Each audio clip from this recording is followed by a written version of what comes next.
back to another episode of Smell What Coop is Cooking. On today's episode, we're going to be making some delicious barbecue ribs. That's right, guys, we're doing ribs today. I'm going to be making them on a propane grill, but I'm going to be putting some smoke flavor on them by using a smoke box. So join me today as we make some delicious barbecue ribs on another episode of Smell What Coop is Cooking. Let's go, you guys.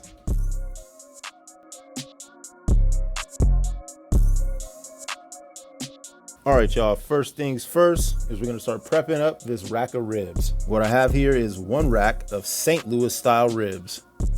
I'm gonna flip this rack of ribs over, dry it off, clean off all of the excess fat around it that I don't want.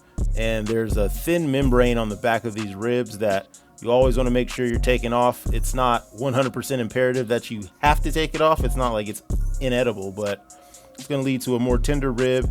You're not gonna have that little bite through the back of your rib and that little chewiness. We wanna get rid of that by making sure we take off this membrane in the back. To do this, I'm going to grab a knife, go underneath the membrane here right at the end. Once I get a little bit of it up, might be a little bit too hard to pull or cut all the way off all the way through. So I like to grab a paper towel and then pull that right back. Now that we got our ribs all cleaned up, we can start the process of imparting some flavor on these bad boys. So what I'm gonna use for a binder for my rub is a little bit of mustard. I like to take some mustard, brush that on, just a light coating of it. I don't need too much, just enough so I have a nice binder for my rub. Now that I got my rack of ribs all lathered up with this mustard, I'm gonna go ahead and start sprinkling on some of this pork rub. Now this pork rub, you guys, I made this pork rub in my very first video. Go check that one out. Best pulled pork sandwich ever. If you want to know exactly how to make this pork rub, I'm gonna take this pork rub and generously sprinkle it all over my rack of ribs, front and back. Obviously starting with the back here. This is the side that we started with first. I'm gonna rub all this down, make sure I'm getting some of this rub on the sides, packing that rub on top, making sure that it all sticks and stays coated to the ribs so that we can get as much flavor on this rack of ribs as possible. Next step is I'm gonna flip it over and repeat the process. Brush some more mustard on top and sprinkle some of my dry rub on. Hey y'all, don't be stingy with the rub. Get rub all over the rack of ribs. You want it in every crevice you can get it. You want a thick coating of it. You want a ton of rub on it. Don't be stingy with the rub. Now that I got my ribs all rubbed down and ready to go, I'm gonna let these chill out on a wire rack for half an hour. Since we're gonna be cooking these ribs on a propane grill, it's gonna be a little difficult to get that smoke flavor that you would get from using some kind of smoker like a Traeger or something like that. So what I have got to mimic that is a smoke box, and then fill it up with the wood of your choosing. For this recipe, I'm going to be filling my smoke box up with some hickory wood chips. Fill it up with my wood chips, pack it down, make sure it's even, close the lid, and it's ready to go. And now after a half of an hour, I got my rubbed down marinated ribs ready to go.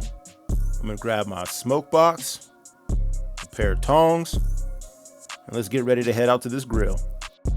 Back for the adventures of a propane grill. I've got my grill preheated. I've got it set up for a 2-zone cook. The left side is turned completely off. This is gonna be my indirect cooking side, while my right side, it's turned up to medium. This is gonna be my direct cooking side. On the direct cooking side, I'm going to lift up the grate and add my smoke box underneath the grate directly to the flames. On my indirect cooking side, I'm gonna lay my baking sheet with the wired rack. I got my rack of ribs on top of that. I'm gonna straighten it up so it sits evenly on the grill. And I'm gonna let this sit with the top down, let that cook for about 2 hours. To keep our ribs from drying out into a squeezy bottle, we're gonna make a little mixture here that's gonna help us moisten these ribs during the cooking process. To this bottle, I'm gonna add 1/4 cup of orange juice, 1/4 cup of IPA beer, and 1/4 cup of apple cider vinegar. You guys don't have to use any beer if you don't want to. If you guys do want to use a beer, you can use the beer of your choice. I like to use it. I feel like it adds a little bit more flavor into this meat in the method that we're going to be using it in. And now after 2 hours, let's come back out to the grill, open the lid, and you see it's starting to create like a little bark on top. It's drying out some. What we want to do is use that liquid mixture that we made just a little bit earlier. And we're gonna start putting that all over our meat. Not too much, just enough to reintroduce some moisture to these ribs so they don't dry out on us. Now that we've introduced some moisture back on these ribs, let's go ahead and close the top again and let these continue cooking for another hour. Now another hour has passed. Our ribs have been on officially for 3 hours. Now what we're gonna do is come back out to the grill, lift the lid up, and we are going to cover these ribs. Gonna tear off a long piece of foil here. Go ahead and cover the first side of these ribs.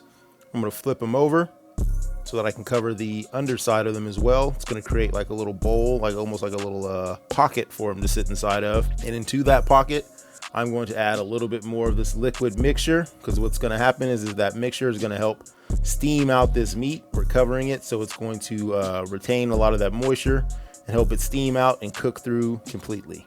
This is gonna help give us that nice fall off the bone tenderness that we're looking for with our ribs. Now I got the foil wrapped back around my ribs, covered up. I'm gonna go ahead and set them back on my wire rack, put that on the indirect cooking side, and let this cook for an additional hour. An additional hour has passed, and now we are at the start of our 5th hour of cooking. All right, now I'm gonna start getting the foil off of my ribs. As I uncover these ribs, you can see, oh, look how good those look already. You can see the bone starting to separate from the meat at the top there. Once you see the meat start to pull down, pull back from those bones a little bit, you know your meat is just about ready. So what I'm gonna do is get it out of this foil, get it off my wire rack now, and I'm gonna sit it directly on my indirect cooking side. Look at that bone just falling off already on the end there. And we're gonna go ahead and let this cook for 1 more hour. It's time to lather these bad boys up in some barbecue sauce. So take your favorite barbecue sauce, I don't care which kind of it is, homemade, store-bought, doesn't matter. Pick the barbecue sauce that you like. And we're gonna brush this all over our ribs. I'm not putting a super thick coating because I still want to taste that rub on the meat that I have here. I'm just gonna give it a nice helping of barbecue sauce so I can create another little bark, another layer of flavor on top of these ribs. And we're gonna let this cook, not 1 more hour, just half an hour, folks. And after one final half hour of cooking with our sauce on top of the ribs, these bad boys are done. Let's get this rack of ribs off the grill, back onto our wire rack, and we're gonna take this inside to let it rest. Now that my ribs have rested, I'm gonna get them off the wire rack onto my cutting board so I can slice them up. Take a look at these ribs, y'all. They got a nice bark on them from that dry heat that we got on it for the first 2 hours. Added some moisture to it so that they didn't dry out all in this completely. Wrapped them up in some foil, helped reconstitute that moisture inside of it. Took the foil off, got even more bark on top of our ribs from letting them cook uncovered. Lathered on with that sauce now. Can't top that. Ribs looking fire. Start cutting these ribs up, fan them out a little bit so I can show you guys what the inside looks like. They're looking good, looking tender, looking juicy. Like I said, got that nice bark on the top, tender meat on the center. Got a little bit of a smoke ring inside of it from that smoke that we put on it from the smoke box. Just going for a little bite here. Woo, look at these ribs, y'all. Meat just falling off the bone. This is exactly how you want your ribs to come out. Let's go ahead and cut them up. Fan these bad boys out so you guys can get a look at how juicy and tender these things are in the center.